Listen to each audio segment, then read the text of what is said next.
let's get started with our self-massage. The first thing is to warm up our hands. So I like to do this by rubbing the palms together. And just so you know, there's no special place or position that you need to be in to do the self-massage.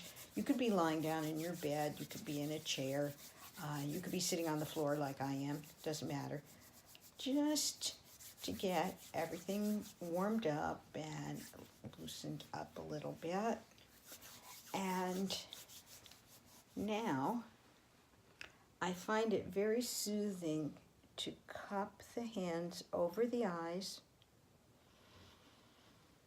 Take a few breaths.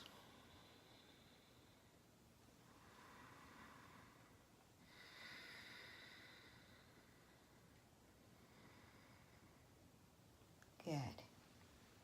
And we'll start, I'm left-handed, so that's my dominant hand. I start working on my right, but it doesn't matter. You can go either way. The area here between the thumb and the index finger, the webbed part here, is an acupuncture point, and it's a very good place to start massaging because they believe that the nerve endings there are connected all through the body, and you can study that with someone else if you want to.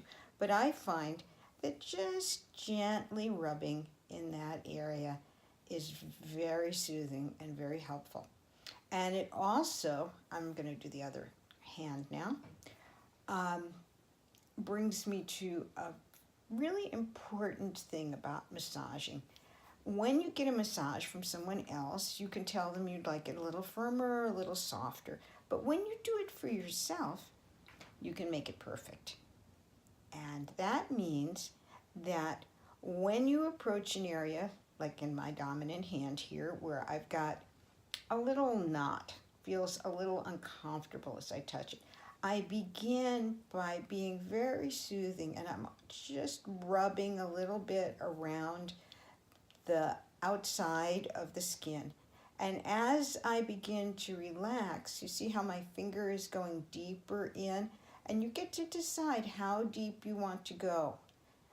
Sometimes something that feels a little bit uncomfortable in the moment is good. Other times it's not. So do what feels best for you, especially if you've had problems with your hands or some other kind of a issue that you want to be careful of. Just make it so that it's right for you.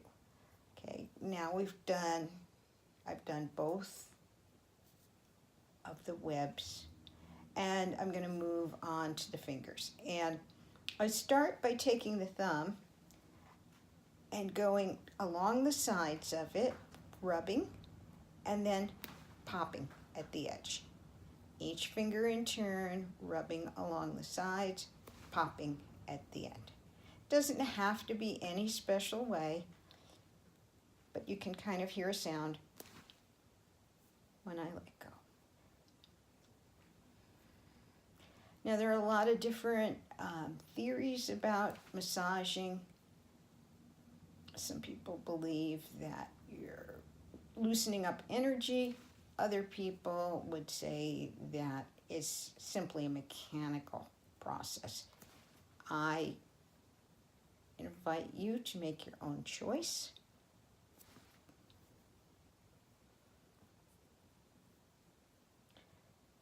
Middle finger, ring finger,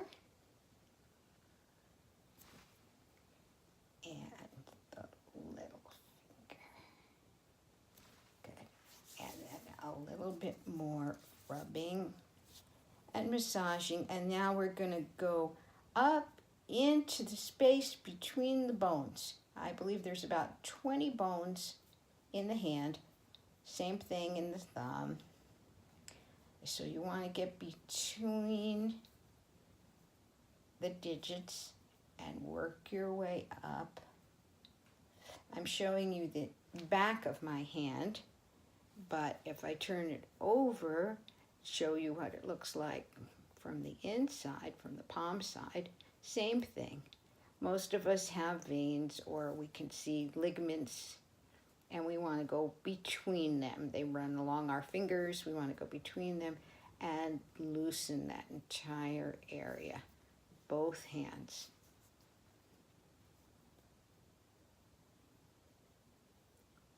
And then this part, which we call the heel of the palm, and here you're pressing and turning a little bit with your thumb. Can you see? Pressing and turning a little bit with the thumb on the inside. And I'm going to do my left hand, same thing. And I start out by working on the outside and the inside, but then I move to just using the thumb into those little tension spots. And now the pads of the fingers,